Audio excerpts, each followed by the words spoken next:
ओम शांति। 28/2/2024 के परमात्मा महाबाप प्रातः मुरली। ओम शांति। बाप दादा, मीठे बच्चे भारतवासियों को सिद्ध कर बताओ कि शिव जयंती ही गीता जयंती है। गीता से फिर होती है श्री कृष्ण की जयंती।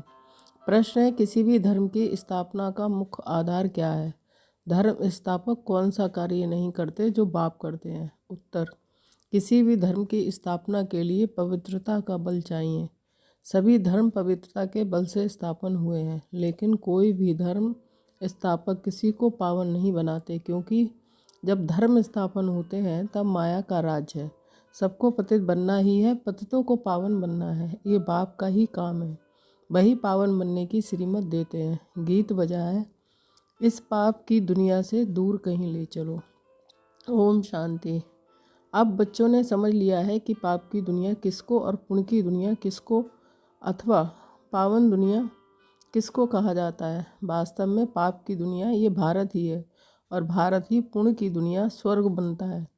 भारत ही बहिष्ठ था, भारत ही दोजक बना है, क्योंकि काम चिता पर जलते रहते हैं। वहाँ काम चिता पर कोई जलता नहीं है, वहाँ काम चिता है ही नहीं।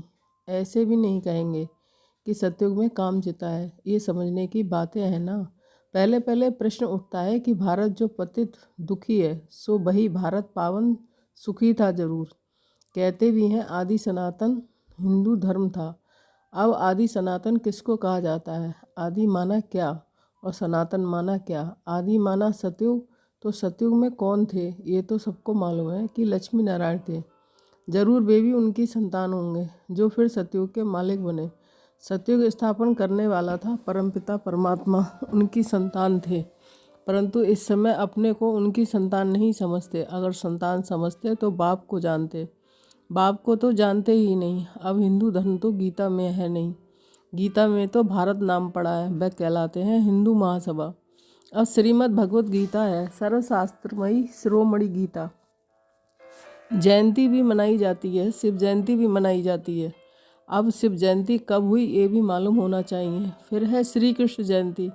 अभी तुम बच्चे जान चुके हो कि शिव जयंती के बाद है गीता जयंती, गीता जयंती के बाद है श्री कृष्ण जयंती। गीता जयंती से ही देवी देवता धर्म की स्थापना होती है। फिर गीता जयंती के साथ महाभारत का भी कनेक्शन है। उसमें फिर आती है युद्ध की बात। दिखाते हैं युद्ध के मैदान में 3 सेनाएं थीं, यादव कौरव पांडव दिखाते हैं।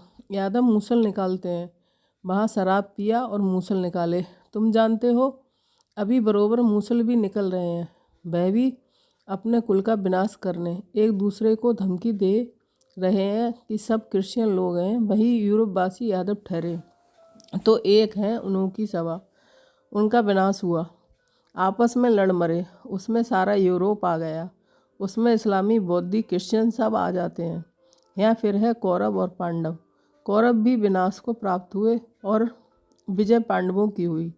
अब प्रश्न उठता है कि गीता का भगवान कौन, जिसने सहज योग और सहज ज्ञान सिखलाकर राजाओं का राजा बनाया अथवा पावन दुनिया स्थापन की? क्या श्री कृष्ण आया? कौरव तो कलयुग में थे। कौरव पांडवों के समय श्री कृष्ण कैसे आ सकता है? श्री कृष्ण जयंती मनाते हैं। सतयुग आदि में 16 कला, श्री कृष्ण के बाद फिर त्रेता में 14 कला राम की। श्री कृष्ण तो प्रिंस का भी प्रिंस है। भिखारी प्रिंस लोग श्री कृष्ण को पूजते हैं, क्योंकि जानते हैं कि वह सतयुग की 16 कला संपूर्ण प्रिंस था। हम भिखारी हैं। जरूर प्रिंस लोग भी ऐसे कहेंगे ना। अब फिर शिव जयंती भी है। मंदिर भी बड़े से बड़ा उनका ही बना हुआ है। वह है निराकार शिव का मंदिर। उनको ही परमपिता परमात्मा कहेंगे। ब्रह्मा विष्णु शंकर भी देवता ही ठहरे। शिव जयंती भारत में ही मनाई जाती है। अब देखो शिव जयंती आने वाली ही है। सिद्ध कर समझाना है। शिव को ही कहा जाता है ज्ञान का सागर, अर्थात सृष्टि को पावन करने वाला परमपिता परमात्मा। गांधी भी गाते थे कि श्री कृष्ण का नाम नहीं लेते थे। अब प्रश्न उठता है, शिव जयंती सो गीता जयंती या श्री कृष्ण जयंती सो गीता जयंती? अब श्री कृष्ण जयंती तो सतयुग में कहेंगे। शिव की जयंती कब हुई थी किसको पता नहीं। शिव तो है निराकार परमपिता परमात्मा।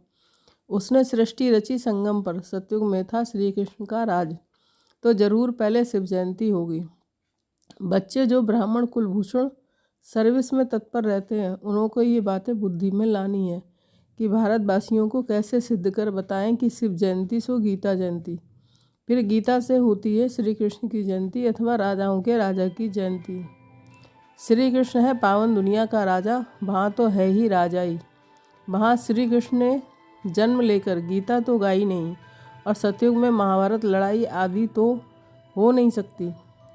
वह जरूर संगम पर हुई होगी। तुम बच्चों को अच्छी तरह इन बातों पर समझाना है। पांडव और कौरव सभा मशहूर है। पांडव पति दिखलाते हैं श्री कृष्ण को, समझते हैं उसने सहज ज्ञान और सहज राजयोग सिखाया। अब वास्तव में लड़ाई की तो कोई बात ही नहीं है, विजय पांडवों की हुई है, जिन्हों को परमपिता परमात्मा ने सहज राजयोग सिखलाया। वही 21 जन्म में सूर्यवंशी चंद्रवंशी बन गए। तो पहले समझाना है कि हिंदू महासभा वालों को सभाएं तो और भी हैं, लोकसभा, राज्यसभा, ये हिंदू सभा है, मुख्य है। जैसे 3 सेनाएं गाई हुई हैं, यादव, कौरव और पांडव, तो और ये हुए भी संगम पर। अभी सतयुग की स्थापना हो रही है, श्री कृष्ण के जन्म की तैयारी हो रही है। गीता जरूर संगम पर ही गाई है। अब संगम पर किसको लाए? श्री कृष्ण तो आ ना सके, उनको क्या पड़ी है जो पावन दुनिया छोड़ पति दुनिया में आए, और श्री कृष्ण तो हैं भी नहीं।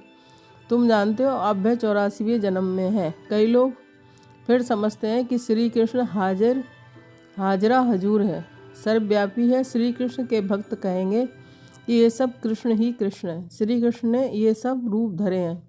राधेपंथी होंगे वह फिर कहेंगे कि राधे ही राधे, हम भी राधे तुम भी राधे। अनेक मतें निकल पड़ी हैं। कोई कहे ईश्वर सर्वव्यापी, कोई कहे श्री कृष्ण सर्वव्यापी, कोई कहे राधे सर्वव्यापी। अब बाप तुम बच्चों को समझाते हैं कि वह बाप वर्ल्ड अलमाइटी अथॉरिटी है, तो अब तुम बच्चों को भी अथॉरिटी दे रहे हैं कि कैसे इन सबको समझाएं। हिंदू महासभा वालों को समझाओ, वह इन बातों को समझ सकेंगे। वह अपने को रिलीजियस माइंडेड मानते हैं, गवर्नमेंट तो कोई धर्म को मानती नहीं। वह खुद ही मूंझ गए हैं। शिव परमात्मा है निराकार ज्ञान सागर, और कोई को ज्ञान का सागर कह नहीं सकते। वह जब सम्मुख आकर ज्ञान दे तब राजा ही स्थापन हो, फिर तो बस राजा ही स्थापन हो गई। फिर सम्मुख आए जब राजा ही गवाओ, तो तुमको सिद्ध करना है कि शिव परमात्मा है निराकार ज्ञान सागर। शिव जयंती सो गीता जयंती, इस पर नाटक बनाने हैं जो मनुष्यों की बुद्धि में श्री कृष्ण की बात निकल जाए। निराकार से परमात्मा को ही पतित पावन कहा जाता है। सास आदि जो भी बने हैं वैसा मनुष्य मत पर मनुष्यों ने बनाए हैं। बाबा का सास तो कोई है नहीं। बाप कहते हैं मैं सम्मुख आकर तुम बच्चों को बेगर टू प्रिंस बनाता हूँ और फिर मैं चला जाता हूँ। ये नॉलेज मैं ही सम्मुख सुना सकता हूँ। वह गीता सुनाने वाले भल गीता सुनाते हैं, परंतु वहाँ भगवान सम्मुख तो है नहीं। कहते हैं गीता का भगवान सम्मुख था जो स्वर्ग बनाकर चला गया, तो क्या वह गीता सुनने से कोई मनुष्य स्वर्गवासी हो सकता है? मरने समय भी मनुष्यों को गीता सुनाते हैं और कोई शास्त्र नहीं सुनाते। समझते हैं गीता से स्वर्ग की स्थापना हुई है, इसलिए गीता ही सुनाते हैं। तो वह गीता एक होनी चाहिए ना। दूसरे धर्म सब पीछे आए और कोई कह नहीं सकते कि तुम स्वर्गवासी बनेंगे। फिर मनुष्यों को तो पिलाते भी गंगा जल है, जमुना जल नहीं पिलाते। गंगा जल का ही महत्व है। बहुत वैष्णव लोग जाते हैं, मटके भरकर ले आते हैं, फिर उनमें से बूंद बूंद डालकर पीते रहते हैं कि सब रोग मिट जाए। वास्तव में है ये ज्ञान अमृत की धारा, जिससे 21 जन्म के दुख मिट जाते हैं। तुम चेतन ज्ञान गंगाओं में स्नान भरने से मनुष्य स्वर्गवासी बन जाते हैं, तो जरूर पिछाड़ी में ज्ञान गंगाएं निकली होंगी। वह पानी की नदियाँ तो हैं ही हैं। ऐसे थोड़े ही कोई पानी पीने से देवता बन जाएंगे। यहाँ कोई थोड़ा ही ज्ञान सुनते हैं तो स्वर्ग के हकदार बन जाते हैं। ये है ज्ञान के सागर शिव बाबा की ज्ञान गंगाएं। ज्ञान सागर गीता ज्ञानदाता एक शिव है, श्री कृष्ण नहीं है। सतयुग में पतित कोई होता नहीं है जिसको ज्ञान दें। ये सब बातें भगवान बैठ समझाते हैं कि हे अर्जुन बा हे संजय, नाम मशहूर हो गया है, लिखने में बहुत तीखा है, निमित्त बना हुआ है। अब शिव जयंती आती है तो उस पर बड़े बड़े अक्षरों में लिखना है शिव हो गया निराकार।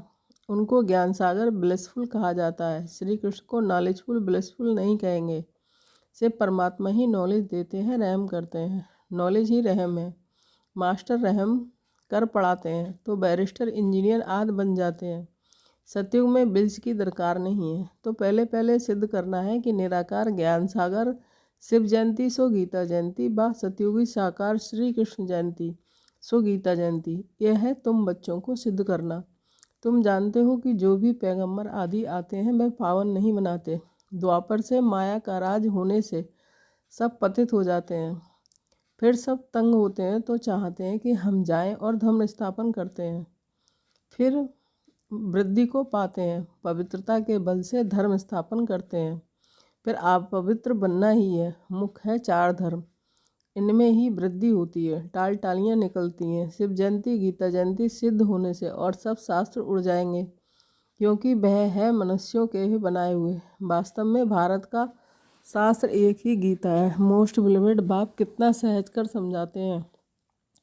उनकी श्रेष्ठ श्रेष्ठ मत है। अब तुमको ये सिद्ध करना है कि निराकार ज्ञान सागर जयंती सो गीता जयंती या सतयुगी साकार श्री कृष्ण जयंती सो गीता जयंती, इनके लिए बड़ी कॉन्फ्रेंस बुलानी पड़े।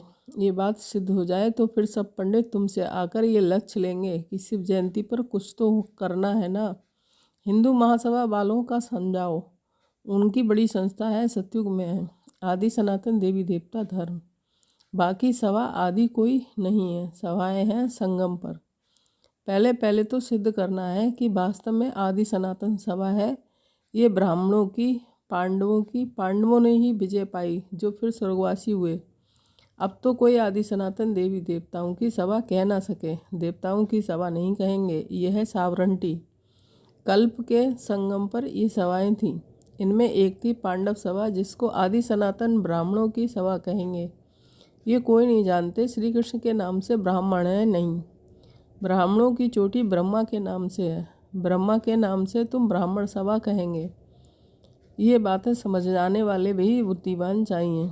इसमें ज्ञान की प्रकाष्ठा चाहिए। निराकार शिव ही गीता ज्ञानदाता, दिव्य चक्षु विदाता है। ये सब धारण कर फिर कॉन्फ्रेंस बुलाते हैं। जो समझते हैं कि हम सिद्ध कर बता सकेंगे, उनको आपस में मिलना चाहिए। लड़ाई के मैदान में मेजर्स, कमांडर्स आदि की सभा होती है। यह कमांडर महारथी को कहा जाता है। बाबा क्रिएटर डायरेक्टर स्वर्ग की रचना करते हैं, फिर डायरेक्शन देते हैं, महासभा बनाओ, फिर इस बात को उठाओ। गीता का भगवान सिद्ध होने से फिर सब समझेंगे कि उनसे योग लगाना चाहिए। बाबा कहते हैं मैं गाइड बनकर आया हूँ, तुम उड़ने लायक तो बनो। माया ने पंख तोड़ डाले हैं। योग लगाने से तुम्हारी आत्मा पवित्र हो जाएगी और उड़ेंगे। अच्छा, मीठे मीठे सिकीलदे बच्चों के प्रति माता पिता बाप दादा का याद प्यार, गुड मॉर्निंग, नमस्ते नमस्ते। हम रूहानी बच्चों की रूहानी माता पिता बाप दादा को याद प्यार, गुड मॉर्निंग, नमस्ते नमस्ते। शुक्रिया बाबा, शुक्रिया। धारणा के लिए मुख्य सार 1 पॉइंट। ज्ञान अमृत धारा से सबको निरोगी व स्वर्गवासी बनाने की सेवा करनी है। मनुष्यों को देवता बनाना है, बाप समान मास्टर रहमदिल बनाना है। 2 पॉइंट। ज्ञान की प्रकाष्ठा से बुद्धिमान बन शिव जयंती पर सिद्ध करना है कि शिव जयंती ही गीता की जयंती है। गीता ज्ञान से ही श्री कृष्ण का जन्म होता है। वरदान, दिनचर्या के हर कर्म में यथार्थ और युक्तियुक्त चलने वाले पूज्य पवित्र आत्मा भव। स्पष्टीकरण, पूज्य पवित्र आत्मा की निशानी है। उनका हर संकल्प, बोल, कर्म और स्वप्रिय अर्थार्थ युक्तियुक्त होगा। हर संकल्प में अर्थ होगा। ऐसे नहीं कि ऐसे ही बोल दिया, निकल गया, कर लिया, हो गया। पवित्र आत्मा सदा दिनचर्या के हर कर्म में यथार्थ युक्तियुक्त रहती है। इसलिए पूजा भी उनके हर कर्म की होती है, अर्थात पूरे दिनचर्या की होती है। उठने से लेकर सोने तक भिन्न भिन्न कर्म के दर्शन होते हैं। स्लोगन है, सूर्यवंशी बनना है तो सदा विजयी और एकरस स्थिति बनाओ। ओम शांति।